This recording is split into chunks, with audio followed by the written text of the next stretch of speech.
அஸ்ஸலாமு அலைக்கும் வரஹ்மத்துல்லாஹி வபரகாத்துஹு. அல்ஹம்துலில்லாஹி ரப்பில் ஆலமீன் வஸ்ஸலாத்து வஸ்ஸலாமு அலா சய்யிதினா முஹம்மதிர் ரசூலில்லாஹி ஸல்லல்லாஹு அலைஹி வஸல்லம். அம்மா பஅது. அன்பு நிறைந்த ஜெம் டிவி நேயர் பெருமக்களே, உங்கள் மீதும் உலக மக்களாகிய நம் யாவர் மீதும் ஏக இறைவனின் சாந்தியும் சமாதானமும் நிரப்பமாக உண்டாகட்டுமாக.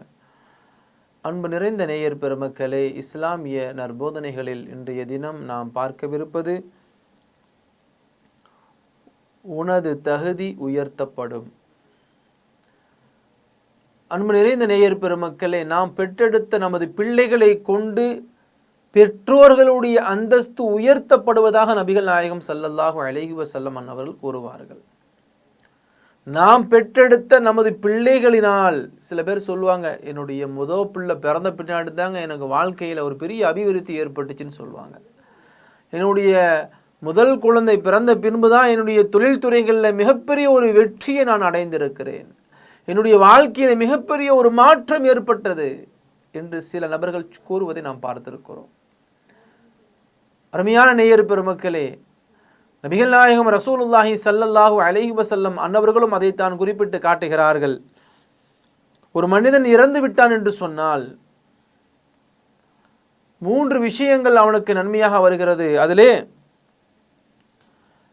3 செயல்களை தவிர மற்ற எல்லாமே நின்று போயிடுது. அதில் ஒரு விஷயத்தை நபிகள் நாயகம் ஸல்லல்லாஹு அலைஹி வஸல்லம் அவர்கள் கூறுவார்கள், நீ பெற்றெடுத்த உனது குழந்தைகளுடைய துஆ.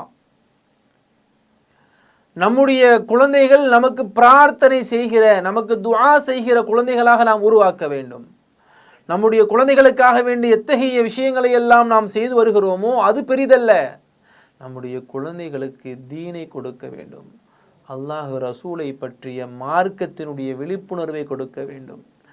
இந்த உலகத்திலே இந்த குழந்தைகளுக்காக வேண்டி எப்படியெல்லாம் தியாகம் செய்து நாம் வளர்த்து எடுத்தோமோ, நம்முடைய மரணத்திற்கு பின்பு நம்முடைய குழந்தைகள் நமக்கு துஆ செய்யக்கூடிய நல்லுள்ளம் கொண்டவர்களாய் அவர்களை உருவாக்க வேண்டும். ஆகையினால் தான் நபிகள் நாயகம் ஸல்லல்லாஹு அலைஹி வஸல்லம் அவர்கள் சொல்வார்கள், ஒரு மனிதன் இந்த உலகத்தை விட்டு இறந்து விட்டான் என்று சொன்னால் 3 செயல்களை தவிர அனைத்தும் துண்டிக்கப்படுகிறது. அதிலே 3வதாக நபிகள் நாயகம் ஸல்லல்லாஹு அலைஹி வஸல்லம் அவர்கள் சொல்வது, நீங்கள் பெற்றெடுத்த உங்கள் குழந்தைகள் உங்களுக்காக வேண்டி பிரார்த்தனை செய்யக்கூடியவராய் இருக்க வேண்டும். அப்பேற்பட்ட குழந்தைகளால் உங்களுக்கு இந்த உலகில் மட்டுமல்ல, நாளை மறு உலகிலும் உங்களுடைய அந்தஸ்து உயர்த்தப்படுமாம். உதாரணமாக சொல்ல வேண்டும் என்று சொன்னால், நபிகள் நாயகம் ஸல்லல்லாஹு அலைஹி வஸல்லம் அவர்கள் சொல்வார்கள், சொர்க்கத்தில் ஒரு மனிதர் இருக்கிறார், அவருடைய அந்தஸ்து திடீரென்று உயர்த்தப்படுகிறது. சொர்க்கத்தில் ஒரு மனிதர் இருக்கிறார், அவருக்கு ஒரு இருப்பிடத்தை அல்லாஹ் ஏற்படுத்தி கொடுத்துருக்கிறான். நார்மல் லெவலில் இருக்கக்கூடியவங்களை இன்னொரு ஹை லெவலில் கொண்டு போய் வச்சா எப்படி ஆச்சரியப்பட்டு கேட்பாங்களா இல்லையா? நான் நார்மலாக தானே இருக்கிறேன், திடீர்னு பதவி உயர்வு கிடைக்கிறது, நல்ல கவனிப்பு இருக்கிறது, என்ன காரணம்? ஏதாவது செஞ்சால் தானே. அப்போ ஒரு மனிதருக்கு திடீரென்று இறைவனுடைய புறத்திலிருந்து உயர்ந்த அந்தஸ்து கிடைக்கிறது, சுவர்க்கத்தில் உயர்ந்த இடம், உயர்ந்த கவனிப்பு, உயர்ந்த ஒரு சிந்தனையிலே அவரை பார்க்கப்படுகிறது. அப்போ அவருக்கு ஆச்சரியம், நான் என்னங்க நல்ல காரியம் பண்ணினேன், இந்த அளவுக்கு நீ கவனிக்கிறீங்கன்னு சொல்லி சொர்க்கத்தில் உள்ள பணியாளர்களிடத்தில் கேட்கப்படும். அப்போ அந்த மனிதரிடத்தில் சொல்லப்படுமா, உங்களுடைய பிள்ளைகள், நீங்கள் துனியாவிலே விட்டு வந்திருக்கிறீர்களே, உங்களுடைய குழந்தைகள் உங்களுக்காக வேண்டி உங்களுடைய மறுமை வாழ்க்கையிலே பாவ மன்னிப்பு வேண்டுகிறார்கள். உங்களுடைய பிள்ளைகள் மறுமை வாழ்வில் உங்களுக்கு சுபசோபனமான ஒரு நிலை கிடைக்க வேண்டும் என்பதற்காக வேண்டி உங்கள் குழந்தைகள் உங்களுக்காக வேண்டி பிரார்த்தனை செய்கிறார்கள். ஆகையினால் உங்கள் பாவங்களை எல்லாம் மன்னித்து இறைவன் உங்கள் குழந்தைகளுடைய துஆக்களை கபூல் செய்து அல்லாஹ் உங்களுக்கு சுவர்க்கத்திலே மென்மேலும் அதிகமான அந்தஸ்திலே இருக்க செய்திருக்கிறான் என்று சொன்ன உடனே அவர் ஆச்சரியப்படுவார். என்னுடைய பிள்ளை எனக்காக வேண்டி துஆ செய்தானா? என்னுடைய குழந்தை எனக்காக வேண்டி இறைவனிடத்தில் பாவ மன்னிப்பு வேண்டினானா?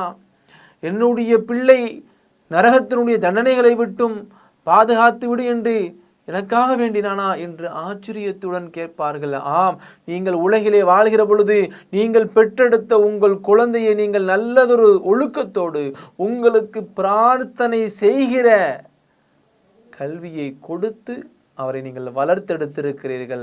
ஆகையினால அந்த குழந்தையினால் உங்களுக்கு இன்று மறுமையிலே அல்லாஹ் உயர்ந்த அந்தஸ்திலே ஏற்படுத்தி கொடுத்திருக்கிறான். அருமையான பெருமக்களை, இன்றைக்கு ஒரு மனிதன் இறந்து விட்டா அவனுக்கு துவா செய்கிறதே தேவையில்லை. அவனுக்கு எந்த விதமான துவாவும் செய்ய வேண்டிய அவசியம் கிடையாது. அவன் இறந்து விட்டால் எல்லாமே துண்டிக்கப்பட்டு விட்டது, அதோட முடிஞ்சிருச்சு. நபிகள் நாயகம் ஸல்லல்லாஹு அலைஹி வஸல்லம் அவர்கள் சொல்லுகிறார்களே, ஒரு மனிதன் இறந்து விட்டான் என்று சொன்னால் அவன் விட்டு சென்ற அவன் பிள்ளைகளினுடைய துஆ, அந்த பிள்ளைகளுடைய நன்மைகள், அந்த பிள்ளைகள் செய்யக்கூடிய நற்காரியங்களின் பொருட்டினால் அந்த பெற்றோர்களுக்கு மறுமையில் உயர்ந்த அந்தஸ்தை இறைவன் ஏற்படுத்தி தருவதாக கூறுகிறான். அப்பேற்பட்ட நமது பிள்ளைகளை உருவாக்குவோம், அப்பேற்பட்ட சாலிஹீன்களை நமது பிள்ளைகளாக மாற்றுவோம். அல்லாஹ் அதற்கு உதவி செய்வானாக.